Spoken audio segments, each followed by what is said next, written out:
like many like him in South Georgia who didn't have people to harvest their crop. So that was a problem. Mm-hmm. And so, he had given us access to the farm, and so we ended up talking with people, with a lot of the workers there, who were deathly afraid of being deported. And it wasn't about them. It was that when they would get deported, they would leave children behind. They would leave families behind.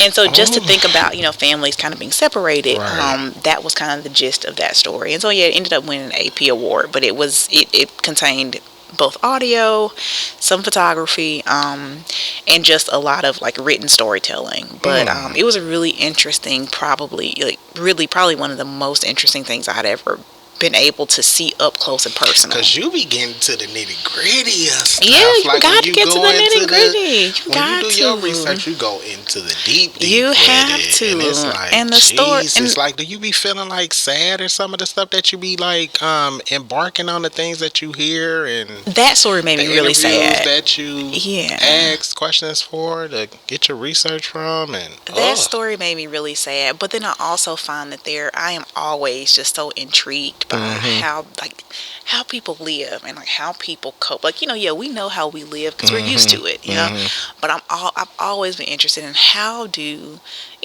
people live? How do people overcome stuff that you don't even think about? You don't have any context for. When I would talk to folks, in that same story, and just to think that, if I don't have children, but just to think if I were at work and some fear of me kind of being taken away from my family, how would I feel? Like, that's me. So anyway, I always feel it's my responsibility to share, to collect those stories, but to also share them in a way that's honest and share them in a way that is like truthful. I mean, because you see so many, you see stories in the media that don't necessarily portray people in a way that is genuine. And my goal is to always like portray people the way that that's like in a way that's honest, in a way, in a way that's but honest. See, that's how a creator think. We're very open-minded to just life and emotion, and we're very empathetic. Is that the word? No, that's the correct word. You're very empathetic for people's stories. Just people's stories and stuff. Because we really be wanting to like dive deep into it, and then sometimes we really, as creators, you have to like step outside of yourself sometimes to really like feel that pain that they were going through. You inevitably end up feeling it. And I also think, my mom used to always tell me, Chris, people don't have to share anything with you. They don't have to share. And so I take that approach when I talk to people in their stories. Like, I don't care if I agree with your story, don't agree. Like, you choose to share it with me, and you don't have to. And so at a base level, there's always an appreciation I have for people, like, for just telling me your story, because you don't have to. Like, I don't, awesome. You don't owe your story to anybody, and I understand that. Okay, so look, guys, like I could talk to her for a long time because she has something to do at 2:00. So we gonna kind of. I know we normally have an hour on the podcast. I don't want people to act the fool, be like, why was it longer? So if we do 30 minutes, they can watch the movie for the other 30 minutes. There we go. I'm with that. That's how you fix that. Monuments, the Untold Stories of Stone Mountain. That's how you fix Check that out. Yes, that's how you fix that. I'm going to do that, too. Just I want to touch bases just a little bit about your college background because you're Alpha Kappa Alpha, aka I am. And it was it Jackson State? Yeah, I am. I became a member at Jackson State University in the spring of 2006. How was that? Yeah, because I always wanted to be a part of a fraternity. Like when I really, because I got the experience of college because I went to community college for nursing. For sure. Finished that, then I went back for music, which was a whole nother thing with this whole record label because I thought I wanted to be P. Diddy at one time. It's not too late. No, I don't want to deal with no artists. Okay, I understand. They get on my nerves. I understand. They can be big personalities for sure. Brats. I completely understand. Then you become their parent. That's the part I don't want to deal with no more. And ain't nobody got time for. Yeah. So, I I always wanted to like really like like indulge in like a real college life and everything like that. So when I saw that, I'm like, okay, she AKA, and I have a family member that's a AKA. Yeah. And I was like, okay. And then I'm thinking like, okay, I was gonna get the pink and green head thing. Like, okay, she has to have her color on her microphone. No, Like, this is a fine. I appreciate you. I appreciate you thinking about me. But no, I guess to okay, answer your question, it was a that was wonderful it. experience. Like I said, I will say, for me, college was, it wasn't just a thing to do. It was almost like a rites of passage for me. Yeah. Because coming from the family that I came from, all of the vast majority of my family, with the exception of one sister, but they all went to Jackson State. Awesome. So when I finished high school, it was kind of a foregone conclusion that, okay, I'm going to Jackson State because that's where my family is gone. That's where they've been educated, and that's where they've had their college experience. So I went. I was in the band. I spent a lot of time. I spent a lot of time just like enjoying. And people tell you college is the best 4 years of your life, and people used to always tell me. I used to be like, whatever. Right. And it wasn't until I got there and I was like, oh my gosh, I truly say that I credit college and Jackson State really specifically with who I am today. It was a space where I learned to get past a lot of fears. I learned to get past a lot of insecurities about who I was and like what I could do. I grew up, I was painfully shy in school, in high school. And I always felt like people were looking at me because I was the weirdest thing I hear from a lot of people, like whether it's in film, music.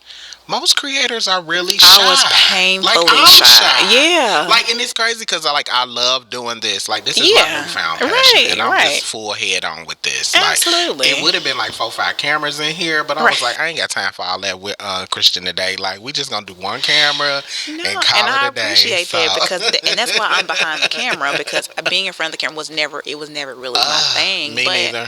But yeah, when I got to Jackson State, I was able to like just be who I wanted to be, and it also helps that you got black professors, you got other black students, you having that black professor, like really, and a series of professors that can really invest in you and that can really encourage you. Just think about it. You're right. When your grandma or your mom tells you you can do this, just think about having that all the time. And that is what the black college experience for me was. It was like an extension of home. Awesome. To have my mom like be able to encourage me, but then to be in a space where I was in the classroom where I didn't feel like it was all or nothing. Right. I felt like the teacher would help me and the teacher could see me struggling. I had teachers see me struggling and be like, Chris, how can we help you get past this? And to me, that meant so much to me. And then on top of that, like just the culture is like unmatched. Like having, like I was in the band, so I spent a lot of time doing that. But the sorority life, they're truly, it's not underrated. Right. Excuse me, it's not overrated. It's underrated. It is underrated. Not overrated. I think it is underrated. Because like, well, she's like I don't know, what is that? Like a cousin when you married into the family? Yeah, so it's like a cousin. Right, your cousin. So she says the same thing, like it's very underrated. Like, and she loves her sorority so much. Like she reps it so much. I'm like, you in a whole gang. Like, don't do us like that. We ain't no gang. But no, it is. I tell people being in sorority is like having, and I have blood sisters. Right. But being in a sorority is, being in a sorority is like having a never-ending group of just people who really are invested in you growing. Right. And so, these are people who check up on me. These are people who, make sure I'm okay, who support me, who come physically to places. A lot of them were at the premiere here, who come and visit, who, like I said, their children are my godchildren. Like, it is that awesome. type of. And then also, I've moved a lot. I've moved a lot for career and school. And I can tell people, I've never gone to a place where I have not had a built-in network of support that I can just reach out to immediately. And that's what a sorority has done for me. And that's why it's so valuable. That's why I always thought it was valuable, because it's like it's like a network. Secret society / Like, you know, you can go to different cities and you have like that whole net there where you can just go Yeah, meet and up it's with unspoken. them. It's And yeah, unspoken. and I it's don't have to. chill. Yeah, it's unspoken. I don't have to prove myself to you. Like we have this thing in common, and so wherever Yeah. I go, like I can. They can help me, but I also trust that they got my best interest at heart. So Okay. that means so much. That's awesome. Well, okay, Christian, I got 5 questions I want to ask. I Okay, don't know if you got them because I did send them in your email. So I don't I know if you. did. Oh, Yeah, I'm did you? good. Oh, you got. Oh, excuse I'm good. me. You know, I love I'm a black good. person that's up on their stuff now. Okay, so the first question is, and I'll go back and tell you why I'm asking these questions. So Okay. I'll try to shorten them because I Okay. know you're on a crunch time. If you could go back and give your 18-year-old self one piece of advice, what would that be and why? It would be, Christian, it's okay to fail. It's okay to screw up. Say that again. Yeah. I'm with you on And that. to answer why, it is why because I can look back on my life and not in a regret kind of way, but I can realize that there were things I did not try because I felt like I was afraid, and I felt like if I'm I failed, I didn't want to have to explain things. I I'm didn't want with to. you I on didn't want to that. be embarrassed. But in retrospect, like the hindsight is 2020. There are Yeah. some things that I wish I had just like jumped, just cleared the hurdle and just tried it. Even if I failed, I would have been okay. Because on this end, Cause I've fear will experienced. mess you It will mess you completely up. It up. will It mess you up. will It until will you mess you wake up. up one day like, okay, let me get my shit together. Yes, and it will keep you stagnant in a place Hmm. that's like, oh, I can't do this, I can't do this. When it's, I tell folks, it's people doing a whole lot more with a whole lot less. So when I look at situations, I'm like, you know what? If other people can do it, You better say I that know I can again. do it. You better I say. know I can do it. And so, but yeah, it would just be to just don't be afraid, like to I'm fail. with you on that. You know. Awesome. hmm Okay, so my second question would what do people misunderstand about you and why? I think people take like I said, I used to be really really shy. Parts of that still exist. Like I'm never Which the is one in the never nothing wrong with that. right. I'm never the one in the room that's gonna like have a whole lot to say Yeah. because I internalize so much. But I think sometimes people take that as me being like kind of disinterested. Yeah, and Antisocial and antisocial. yeah, they do me like that. Yeah, And I be looking or like I just don't want to talk to you right now. exactly, exactly. Or like I don't have anything to say about this, and Yeah. that's okay. Like I went to go look for you for the last hour and a half, and I'm Yeah. like, this lady is never where No, she's I know. supposed to be. Like, I was coming. It was on my and calendar. I Susanna was was coming. like, she walked past my room. And I said, I've been here since. Because soon as I got here, I came to your office to Oh let you no, know I we've been was here. yeah. You wasn't there. And I was And like, it was okay, on my everybody, when calendar. y'all see Christian, let her know that I'm in the building. Okay. They was like, okay. So I was like, let me go get ready. Came up here, did this for about an hour, and then I went back down there to see. I'm Yeah. like, okay, let me go see where she at. Still wasn't in the No, office. I said, I this was coming. woman I was gonna be. be here. I was gonna be here. But Oh no, my like I said, God. I definitely. And sometimes I've been in situations where people have taken me being really quiet as me Hmm.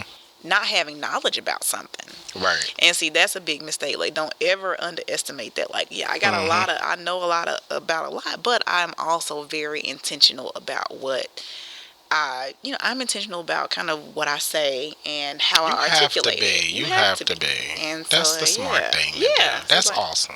so I'm quiet, but I'm not that quiet. So. Ain't nothing wrong with being quiet.